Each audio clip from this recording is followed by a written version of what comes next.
Bom dia, amigo. Como é bom nos encontrarmos aqui no programa logo de manhã. Ter a satisfação de chegar até você. Como é bom compartilhar um pouco da palavra de Deus e ter esses momentos para refletir. Estou convencido de que esse tempo dedicado ao estudo das Escrituras faz uma grande diferença em nossa vida e é exatamente essa a nossa proposta. Quero abraçar você que exatamente hoje completa mais um ano de vida. Feliz aniversário. Que Deus o abençoe grandemente. E todos vocês são nossos convidados para os próximos instantes de reflexão. Temos a alegria de receber mais uma vez hoje o pastor Roberto Amorim de Menezes, pastor da Igreja Batista do Farol, em Maceió. Ele está conosco hoje, é o nosso convidado do programa logo de manhã e tem a oportunidade de compartilhar conosco a palavra de Deus. E eu tenho certeza que Deus tem algo a falar ao seu coração e vamos juntos ouvir o que ele tem para nos dizer. Bom dia, você que está acompanhando o programa logo de manhã. Estou mais uma vez com você. E mais uma vez eu pretendo falar sobre relacionamento. E eu quero ler o trecho de uma poesia. Na verdade é um livro de poesias, o livro de Eclesiastes. O capítulo de número 4, versos de 9 a 12. Escute o que diz o texto. É melhor ter companhia do que estar sozinho, porque maior é a recompensa do trabalho de duas pessoas. Se um cair, o amigo pode ajudá-lo a levantar-se. Mas pobre do homem que cai e não tem quem o ajude a levantar-se. E se dois dormirem juntos, diz o texto, vão manter-se aquecidos. Como, porém, manter-se aquecido sozinho?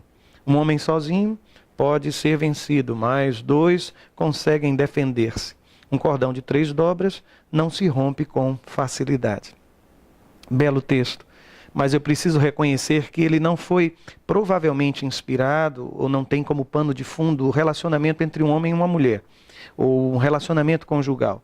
A maioria dos comentaristas afirma que estas imagens usadas no texto, provavelmente elas são extraídas ou foram extraídas da experiência de um viajante, de um comerciante, de um mercador, que quando chega no final da viagem, ele olha para trás e começa a avaliar a importância de não ter feito aquela viagem sozinho.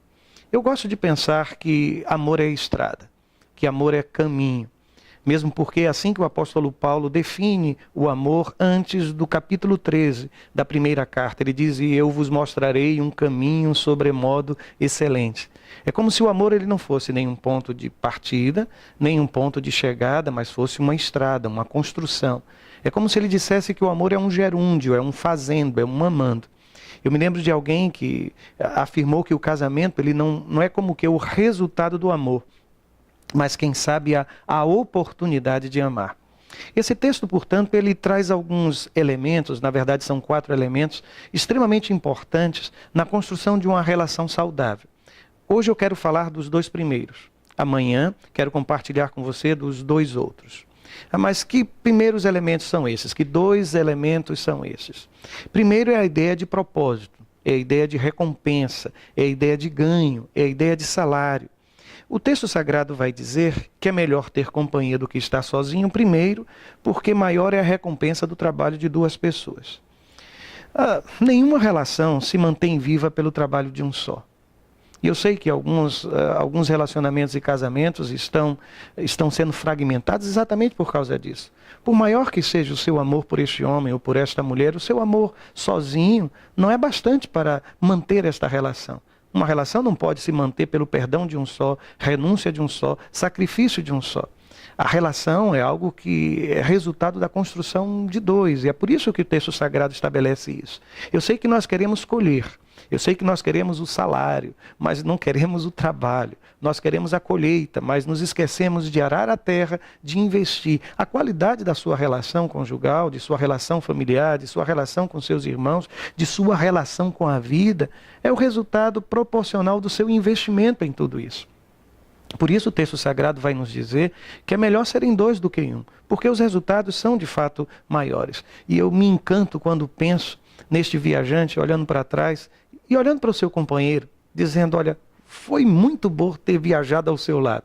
Eu consegui mais, o resultado, a recompensa é maior porque eu tive a sua companhia. Como é doloroso assistir aquele homem casado que se tornou um grande empresário, mas ele não é capaz de repartir a sua conquista com aqueles que estiveram ao seu lado, com a sua esposa, com seus filhos, com a sua família, com seus pais que investiram na educação. Aquela mulher que parece hoje ansiar a sua realização profissional e esquece aqueles que estão à sua volta. Coisa triste é chegarmos no alto, no cume de um monte, alcançar, quem sabe, os maiores degraus dessa vida e não ter com quem repartir a felicidade, meu Deus. É por isso que o texto sagrado diz que é melhor serem dois do que um, por conta do propósito da vida, das recompensas que colhemos. Mas há um segundo elemento, que é a ideia do socorro. Notem que o texto sagrado diz que se um cair, o amigo pode ajudá-lo a levantar-se, mas pobre do homem que cai e não tem quem o ajude a levantar-se. Caminhar ao lado de alguém não significa estar protegido das quedas. E o interessante é que esse texto ele nem fala se a queda foi acidental, foi proposital. Mas o pior do que ter caído é não enxergar depois da queda nenhuma mão erguida em minha direção, em sua direção, como um sinal de socorro. Eu sei que essa geração tem uma canção que diz que, é claro, quando a gente ama, a gente cuida. A minha geração era um pouco mais dramática. E eu me lembro de uma canção antiga que dizia: se um dia você voltar, então eu vou ter chance de me levantar, pois só você me pode estender a mão, mas se não for por amor, me deixe aqui no chão. Eu quero lhe dizer que esses papéis eles se invertem ao longo da estrada. Talvez hoje seja você aquele que está caído, precisando de socorro. Mas amanhã será você quem vai estar de pé, disposto a socorrer. E quando nós não enxergamos isto, nós não construímos uma relação duradoura, uma relação estável.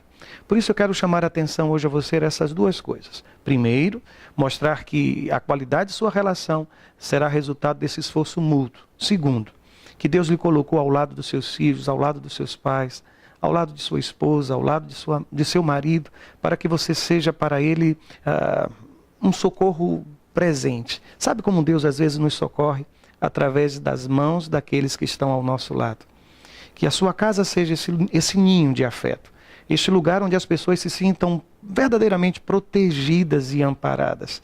Que ao chegar ao final do dia, quando você voltar para casa, você volte com um sorriso imenso nos lábios, por estar ou por caminhar na direção daquelas pessoas a quem você tanto ama.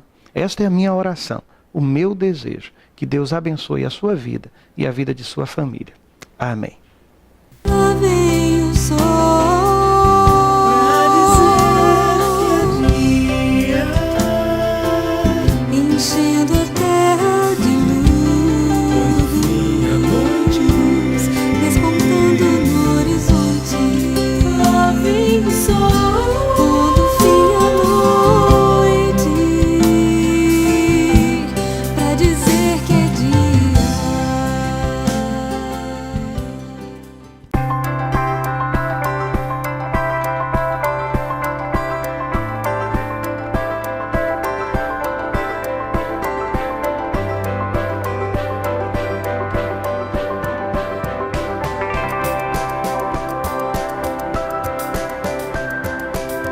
Em BBU, cremos na importância de uma educação centrada em Cristo e, ademais, cremos em Ti, líderes servidores.